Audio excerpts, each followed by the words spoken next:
with Suffolk County Council elections, which will be held on the 2nd of May. That's next week. We have two constituencies here in Felixstowe and Trimley.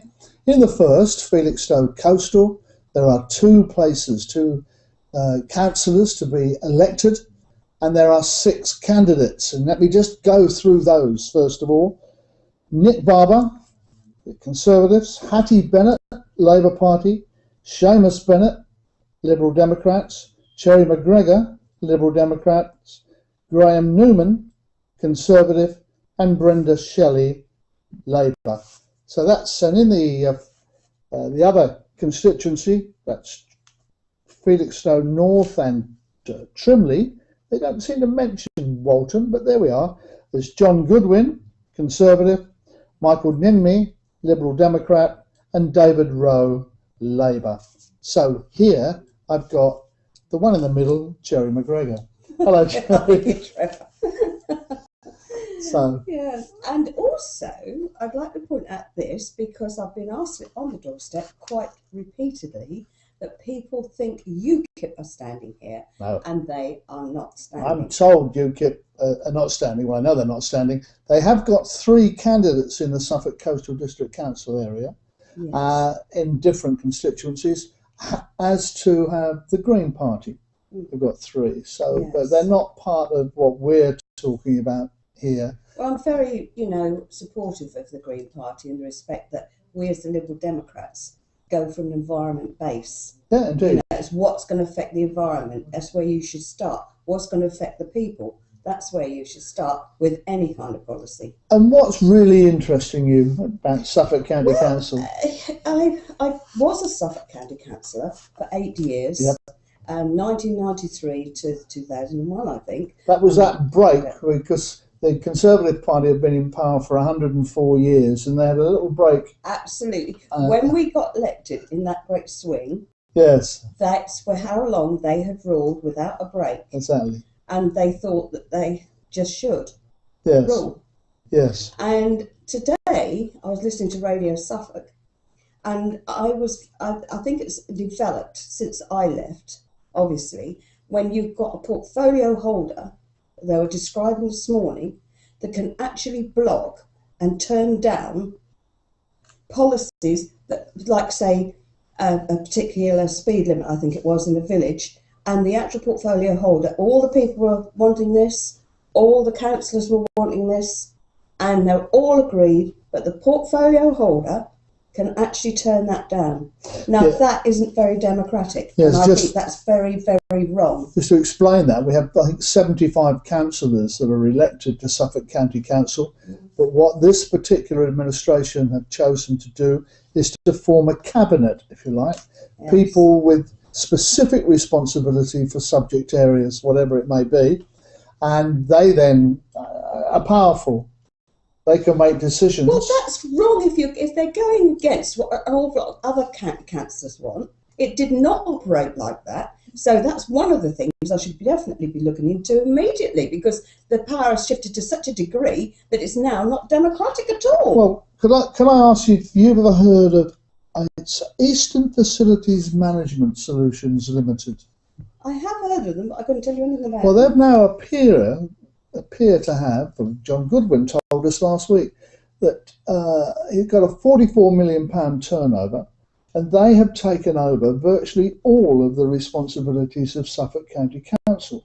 Now, I know nothing about that. I don't know of anybody else that does. I don't know about that So that's obviously a matter for consideration, because it would appear if they're taking away, first of all, we had the cabinet system, now we've got a private limited company who won't have quite the same accountability. Is that yes, I think that's probably what. Because really, that's the end of the day.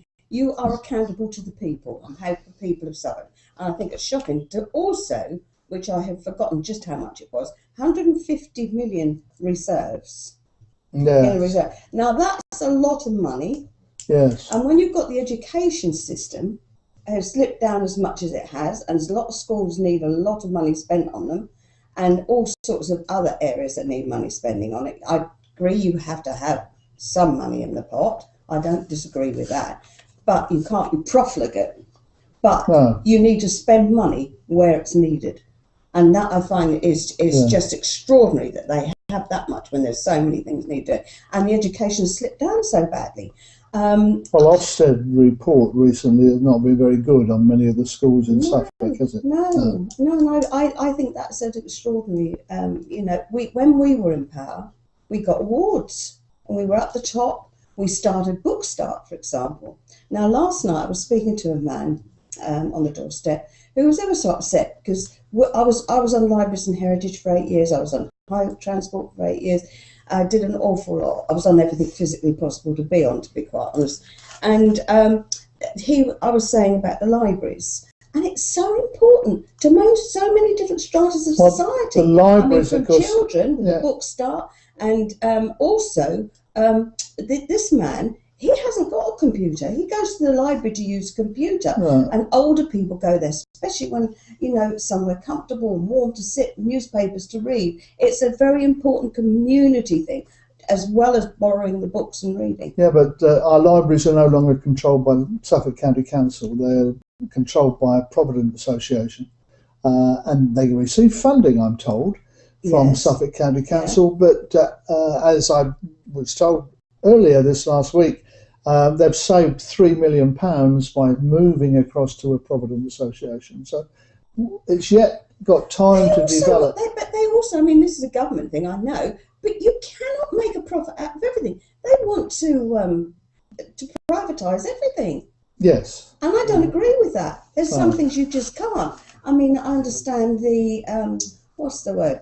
Where somebody's been in prison and they then have to report to this person. Well, probation. The probation service. Thank you, Trevor. The probation service. They want to privatise that. How can you profit out of helping people who get back on their feet? Yes, I suppose into society. There would be an argument that says, well, if you're privatising something, you're actually introducing a profit motive in there. What takes precedence? The profit or the surplus? But what's going to happen with the health issues and things like this? Because what that seems to mean to me, when they talk about profit and things happening, they mean less staff.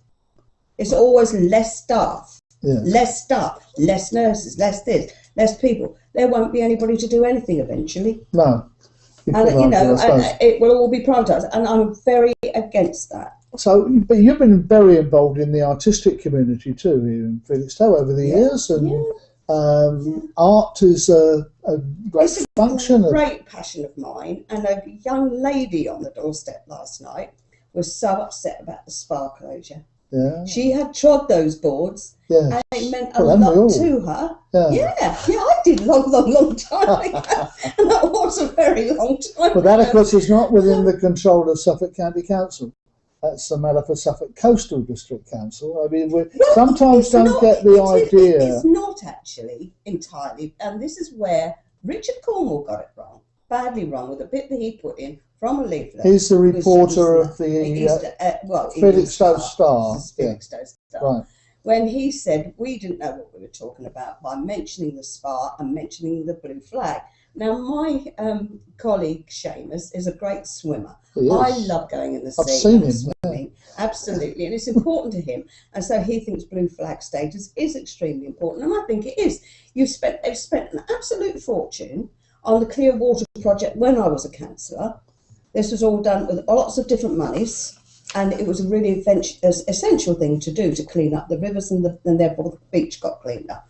Harwich and Ipswich did the same sort of thing at the same time. Right. And we ended up with a lovely clean sea and clean beach. It's the first bay south facing on the entire east coast. It's gently shelving, and as far as sea can be safe, you've always got to be wary and aware with the sea. You must always respect it. Don't know how the currents have changed now. But it's a very sort of safe beach as beaches and seas go.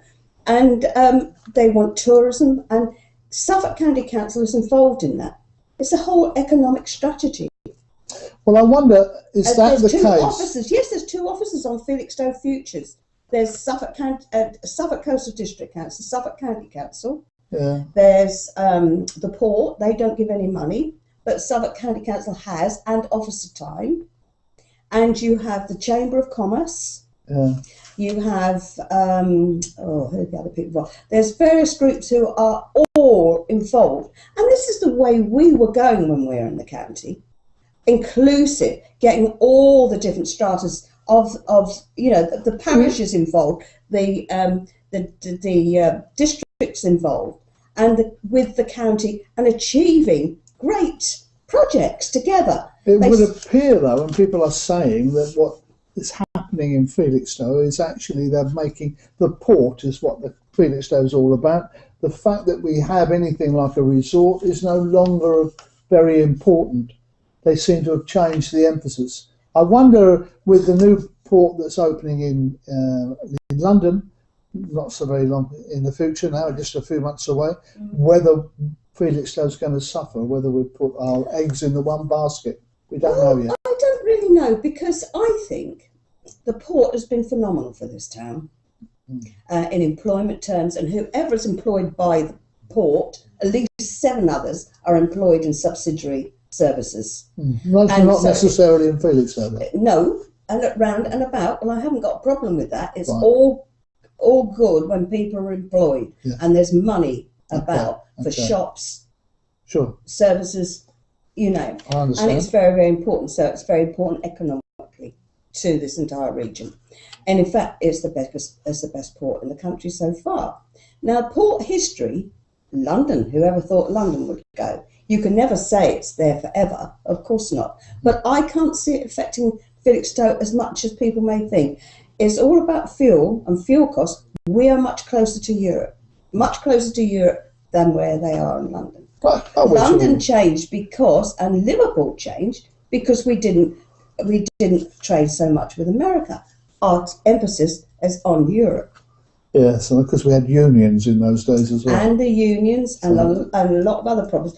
I think Felixstowe should, hold its own. I think they'll do very well. Good. At least I hope so. But the thing is, with the port, it doesn't impinge on Felixstowe itself. No. It doesn't impinge on our beach. No. Other than losing it, which is an argument with the dredge. With it all banging and then come back up. And we paid a fortune with the refurbishment, all the enormous groins. They did all the clear water project, and absolutely millions, all this has cost. Good. And they can't pay £1,000 for a blue flag. No. Just to finish it off and advertise. I mean, it's just ridiculous. Right, so just to finish it off. To have that. People are supposed to be staying at home for their holidays. This economic downturn is encouraging people to stay at home. We're going to have a superb boutique hotel in our town. Yes. At last, a really good hotel. Indeed. We've got wonderful restaurants. Yep, a new one coming. Yep. So this is a vibrant place, and we could make it. But we need a theatre. We need travelling art exhibitions. You see, they've never developed or used as far as they could or should. No. They could turn that bar round. The bar needs to be up this end. There needs to be a decent floor, proper furniture. Well, it is the finest restaurant location on the East Coast. Absolutely the best. All right, Jerry, we've got to stop there, I think. What a shame. Yes, I know. I'm just getting into his stride. Jerry MacGregor representing the Liberal Democrats for Felixstowe Coastal at the Suffolk County Council elections, which take place on Thursday, the 2nd of May. Well, thanks, Trevor. Okay.